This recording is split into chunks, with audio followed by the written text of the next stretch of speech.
Hi, this is Dr. Sechrist, and if you're watching this video, that probably means that you just decided to move forward with a hip or knee replacement with me.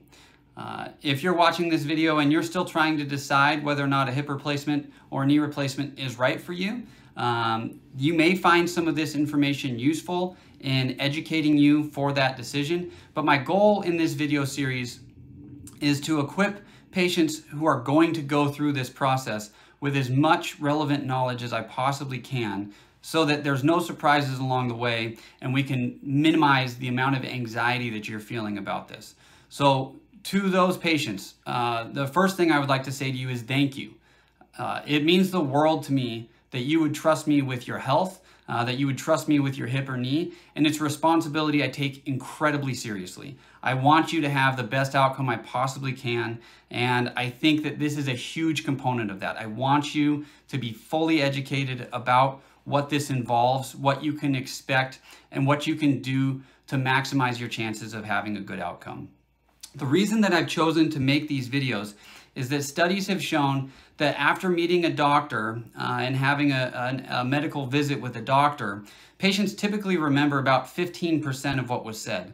And I hope that by providing this reference, it's something that you can refer back to when you're uncertain about things in the future, or potentially watch more than once so that we can increase that above 15% and you can feel like you know exactly what's coming your way. This video series is the product of years of work. I have been working on this for a very, very long time, and it's something that I anticipate I will continue to work on in the future as well. So as my practice evolves, I'll revisit this video and change it so that I can ensure it provides you with the most up-to-date information possible about what we're going to do for you. You may find that that means that throughout this video, I suddenly get older, and that's just a reflection of the evolution of my practice over time. This can be viewed on a phone or on a computer. However, you may find that it's best to watch it on a computer because there are graphics and graphs and other visual aids interwoven throughout the video that you may find are best to view on a larger screen. Again, from the bottom of my heart, thank you for trusting me. I want to do the best that I can for you, and I think that the most important way we can ensure that happens is that I equip you with the knowledge you need to have a good outcome. In my opinion, the most important question about a total hip replacement is, after you've made a full recovery, will you be glad that you had the surgery? This is something that's been studied exhaustively, and in my opinion, the best data for it comes out of the Australian Joint Replacement Registry. Now, with the obvious caveat that if you're watching this video, you're probably an American, and Australians may be happier or more upset with their joint replacements than Americans, I think it provides really, really useful data because it captures everybody in Australia who's had a hip replacement. And what this data shows is that there is about a 5% chance that after you've made your full recovery, you'll be dissatisfied with a total hip. Put another way, there's about a 95% chance that you'll either be neutral about it or satisfied, with about 3/4 of people being highly satisfied. This is one of the highest success rates of any surgery in all of medicine. However, you have to remember there's still a 1 in 20 chance that you may regret having had this done. There is a risk of having a medical complication after your surgery, and by that I mean things like a heart attack, a stroke, or a blood clot in your lungs. These things do happen. The risks of all of them are very small, around 1% or lower. However, this also underscores the importance of making sure that we optimize your medical condition as much as we possibly can before we move forward with the surgery. One of the most common sources of anxiety about having a total hip in your body is, what if something goes wrong with it? This is something that traditionally people were told would eventually occur. We used to put total hips in and tell people they would last for 20 years and then they would need another surgery. Fortunately, this is no longer the case. And if you look at this graph on the right here, which shows the reasons why people have to go back to the operating room for additional surgery on their total hip, you can see that way down at the bottom is something called wear or osteolysis. That is what we used to think of as a hip wearing out. And we don't see that occurring at nearly the same rate that we used to.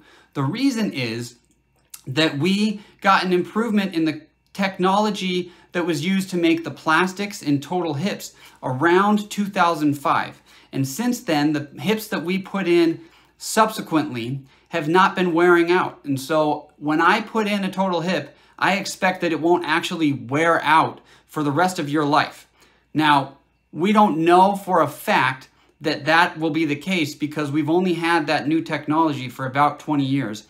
However, the problem of wear in orthopedic implants has largely been eliminated by that improved technology. There are a few risks that I want to talk about in specific here. The first is fracture, and that's something that we'll talk about later and strategies that I can use to mitigate that when I perform your surgery. The second is dislocation. Likewise, this is something that I diligently work to mitigate the risk of while I'm performing your surgery, and it's something that we'll discuss later.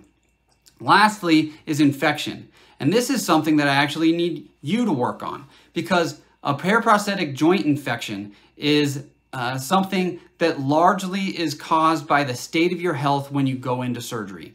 There are absolutely things that I do during the surgery in order to mitigate that risk, including washing your joint out with betadine and peroxide, making sure that I get a good closure so that you're not bleeding afterwards, and many, many other strategies when I'm inside the operating room. However, studies have clearly shown that the biggest risk factor for an infection is the state of your health before the surgery. And this is why you and I have to work so hard to ensure that we have you in the best possible state of health we can before we move forward with the surgery so that we can avoid that complication, which, as you can see here, is the #1 reason why hip replacements fail. Now, why would I choose to lead with that at the very start of this video, talking right at the beginning about how there's a possibility you might regret having this done? It's because I think the most important thing you can do psychologically to prepare for surgery is to have a goal. We are not going to put back in what was in your hip or knee when you were 20. We're going to put back in metal and plastic that will function very similar, but it's not the same thing that you were born with. You still will have mild irritations related to your artificial joint. And if you are basing this entirely on whether or not you notice it throughout the day, you may find that long-term you can still tell that you had an artificial joint. However, if there's something that you can't do right now because of your pain, and you regain the ability to do that after working with exercises following the surgery, then I think that's what equips people to say, yeah, this was worth it. I couldn't garden. I couldn't get on my boat. I couldn't go for a hike. I couldn't ride a bike, whatever it is for you personally.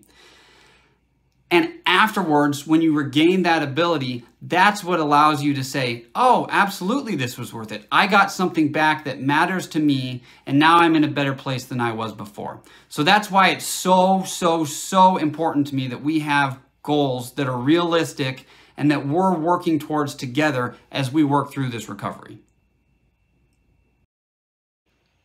Now, I'm sure it's sobering to hear me talk about everything bad that can happen following a total hip replacement. However, it's important to bear in mind that the vast majority of patients do not have a complication and are satisfied following a total hip replacement. In fact, it's been referred to as the operation of the century by The Lancet, which is one of the biggest medical journals in the world. So I want you to feel confident going through this, but I also want you to feel fully informed. Now, moving on from here, let's talk about what we can do together as we prepare for surgery to make sure that you're one of the patients who doesn't have a complication and who is glad they had the surgery.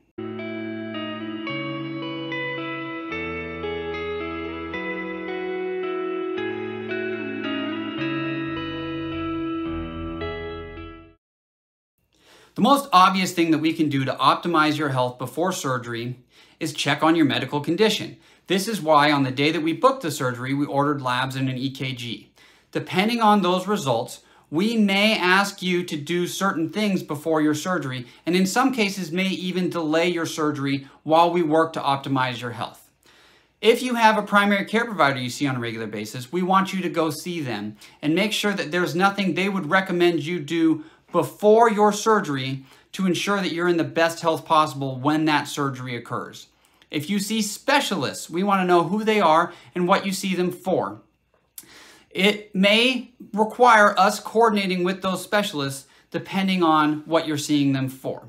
And finally, we want to know all of the medications that you take on a regular basis. Some of these medications may need to be modified around the time of surgery, and it's important for us to know everything that you're on. It's obviously always important to eat a healthy diet, but it's especially important as we prepare for your surgery. We need you to be able to heal following the surgery well. And in order to do this, you need to have good nutrition. Here you can see the myplate.gov recommendations for what should be on your plate during a normal meal: fruits, grains, vegetables, and protein. In addition to this, I will actually check your labs for 2 nutritional factors that I think are particularly important. One of them is vitamin D, and the other is albumin, which measures the amount of protein in your blood. All of us out here in the foggy Northwest run a little bit low on vitamin D, so it may be a good idea to supplement this no matter what. However, if you're particularly low, I will prescribe you a prescription level of vitamin D. Additionally, if I find that there's not much protein in your blood, we need that for you to be able to heal the wound following surgery. So I would recommend then using some form of low sugar protein supplementation. Here you can see 2 examples of what that might be. The key here though is I don't want you to get too much sugar in your system as you're working to add in more protein. One thing that may seem a little bit counterintuitive to talk about optimizing before we move forward with a knee or hip replacement is your psychological health, but we want to optimize this too. Arthritis hurts, and when it hurts, it keeps you from doing the things that matter to you. That's probably why you're doing this in the first place. Unfortunately, that inactivity actually makes your arthritis worse, and this can make your pain worse too. Additionally, missing out on those activities that matter to you is in and of itself challenging. And in some patients, not all, but some, this can actually lead to clinical depression. Now, the obvious response to that is, well, if I could get myself to stop hurting, then I wouldn't be depressed. However, this isn't always the case, and sometimes that clinical depression extends past the period of time when you've recovered from your surgery. We can think about this like somebody who's lost a spouse. If you were going through the grieving process for your spouse and you began experiencing symptoms of clinical depression, we would still treat you for that. And it's no different with arthritis. If this is the causative factor that led you to end up feeling depressed, we still want to treat you for that. And it's particularly important if we're going to move forward with surgery because that allows us to break up the cycle of inactivity and pain and allow you to psychologically be ready to fully engage with your recovery and move forward from there and hopefully have a good outcome. I want you to be as strong as possible after you've had your joint replacement so that once your arthritic joint stops hurting, you're able to get to work and enjoy the lack of pain. However, this requires striking a really delicate balance between your pain prior to surgery and your ability to exercise prior to surgery. Because we know the only way you're going to build up that strength is by doing some form of exercise. However, it hurts, and that's why you're getting the joint replacement in the first place. So we can kind of think of this like a pyramid, and the higher up the pyramid, the more strenuous the exercise is going to be and the more beneficial. However, we're going to have to dial it back depending on the level of pain that you're having. So at the very top of the pyramid is running. You're probably not doing a lot of running if you're about to have a joint replacement. You're probably not doing a lot of hiking either. If you can walk, that's great, but actually biking or an elliptical will be easier than going for a walk in most cases because you don't have the impact of your foot on the ground driving through your arthritic joint. And then we can get into even lower strenuous exercises, which in some cases are all that you may be able to do as you prepare for your joint replacement. But whatever you are able to do, I want you to do it to make sure that you're equipped to drive through your recovery after we've done the surgery. Now, I know of a few areas in our community locally where you can find places that will accommodate your decreased mobility as you're working to do some form of exercise in preparation for your surgery. I've listed them over here on the right, along with some phone numbers.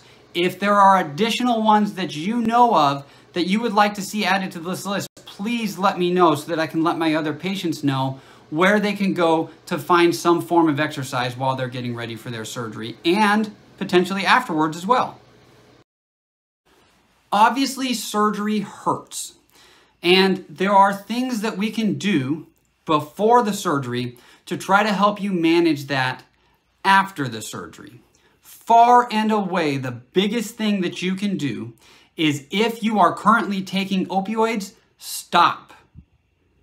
Opioids before surgery will make your pain much worse after surgery because they actually hypersensitize you to pain. And you can get into a vicious cycle of accelerating and increasing doses of opioids just to have the same level of pain control when you take them chronically. Well, if you go through a big surgery and the amount of physical stimulus that is causing you pain goes up, we see the exact same thing. You've already completely saturated all of your opioid receptors, and it's almost impossible in that situation after a surgery to get your pain under control. So I would really strongly recommend that if you are currently taking opioids, you stop completely beforehand, even if that means you have to delay the surgery significantly, because the last thing I want to do is have you have pain after surgery that's out of control and not be able to help you. There are a few other things that we can do to optimize you for pain control after surgery as we're leading up to it. In my opinion, the biggest one is ice. I want you to have an ice machine that pumps cold water continuously to a pad that we can put directly on your surgical site. The reason is, this is the one thing we can do that will numb you up right at the surgical site anytime you're hurting, before or after surgery. There are a lot of things that I will do to try and take care of your pain after surgery from a medical perspective, and things that I do during the surgery, and we'll cover those in later videos. But as you're getting ready for the surgery, I want you to get an ice machine and test it out. You're hurting right now from your arthritis. See how much of a difference this makes for that. And afterwards, you'll see the same difference for your post-surgical pain. Now, we offer one in our clinic that we can sell to you, but I'm also very sensitive to the budgetary constraints that some of my patients have.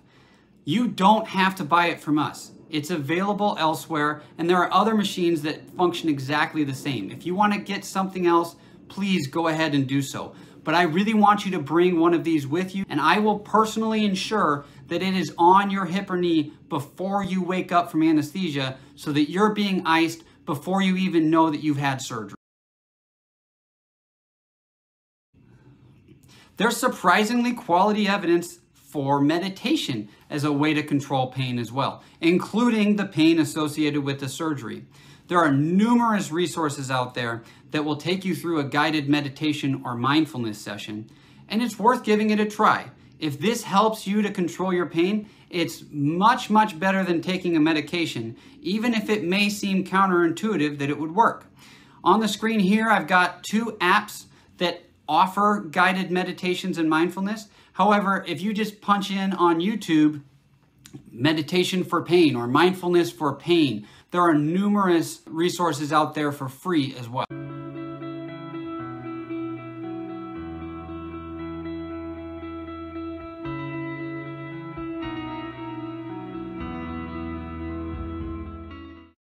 There are a few long-term annoyances that we can expect from a total hip that you should be aware of before we move forward with this. You will have a numb spot on the outside of your thigh. That's because the nerve that runs to the outside of the thigh is very, very close to where I make the incision for an anterior total hip, and it tends to get stretched by the retractors during the surgery. Additionally, you'll still have aches from time to time around the hip. I leave behind the vast majority of the structures in the hip and just take off the cartilage end caps of the bones. You still have all of the same tendons, muscles, ligaments, and joint capsule, And all of those things can still from time to time have some degree of pain. It won't be anything that approaches the pain that you had from your arthritis. However, you may still have some aches from time to time. The last thing that you may notice after a total hip that can be annoying is you may feel like your leg has gotten longer. In the vast majority of cases, I haven't actually over-lengthened your leg. It's that it started short and I've returned it to its normal position. This is because as you get arthritic in your hip, you wear away the cartilage and your joint space actually shrinks. And so you start with a hip that was short, but it's felt normal to you because it's been short for a very long time. So once I return it to that balanced position, it can feel unnatural at first until your body adjusts to it. The last thing I'm going to show you today is something that we'll return to over and over again as we continue working through this process and I continue sending you this video series. And that's the recovery curve for a total hip. The most common question I get asked in clinic is, how long does this recovery take? And it's a really hard question to answer because that depends on where you're putting the benchmark and saying that your recovery is done. So this graph shows you what percentage recovered patients are at different time points from surgery. And this is based out of research from the University of Utah, which included putting step counters on patients so that they could really dial in how far along they were in their recovery at each time point. At 1 month, you're about halfway. At 3 months, you're about 3/4. At 6 months, you're 90%. And then from 6 months to 1 year, you're still making the last 10% of your recovery. Sometimes patients are continuing to improve after 1 year following surgery, typically not more than 2 years following surgery, but it can be a long process to make those last little bits of gains in terms of your functional strength and your return to normal activities. As we move forward from here, you'll hear from my staff regarding follow-up with your labs and scheduling the surgery. And you can also plan on receiving more of these videos from me with the information that I think is most relevant to you at different time points along the way as we prepare for your surgery and then work together to recover from it. I'll do my part to perform the best surgery I possibly can for you. I want you to do your part to ensure that you're in the best condition possible to realize that recovery. And if we work together, I think that we can achieve a good outcome for you.